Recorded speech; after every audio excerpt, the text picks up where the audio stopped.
Ito pomegranate, karaniwan pala ito sa mga babae, mas marami sa babae ang benepisyo na makukuha nito.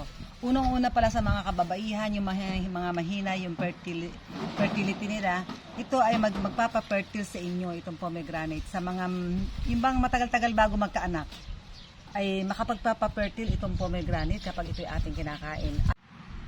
Gusto ko na talagang kuhanin ito. Kukunin ko na rin miski itong medyo maliit na ito.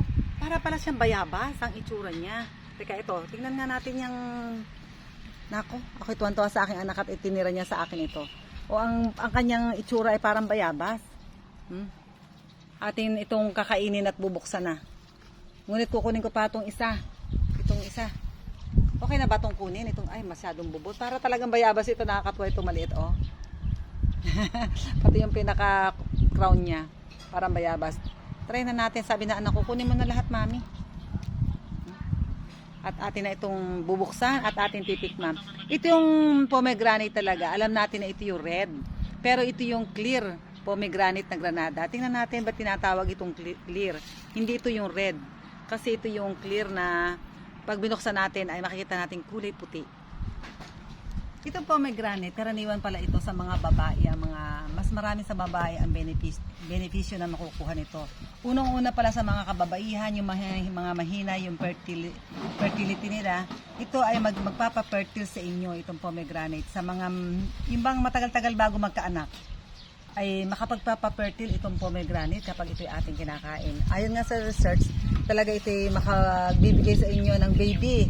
Subukan din natin na humanap tayo ng pomegranate. Mas maganda tayo, subukan din natin na tayo kumain. Gusto ko ipakita sa inyo ang loob nito.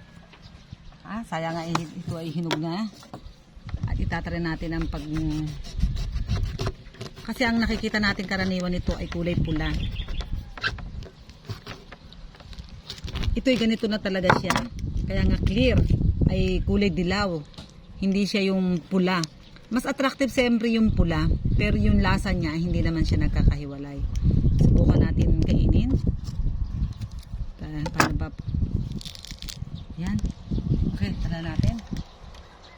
Natatakam na ako dito sa sariling pitas na pomegranate dito sa Occidental Mindoro.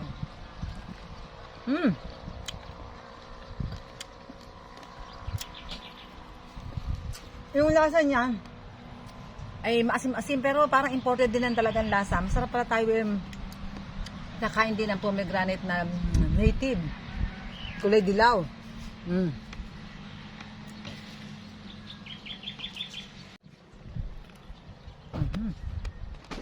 Parang ang hubog niya ay parang brain. Kaya maganda pala ito sa brain.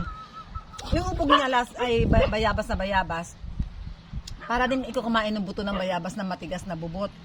Pero ito, may lasa naman yung kanyang paikot ng buto ng pomegranate na granada. Kaya pala granada ay maraming buto.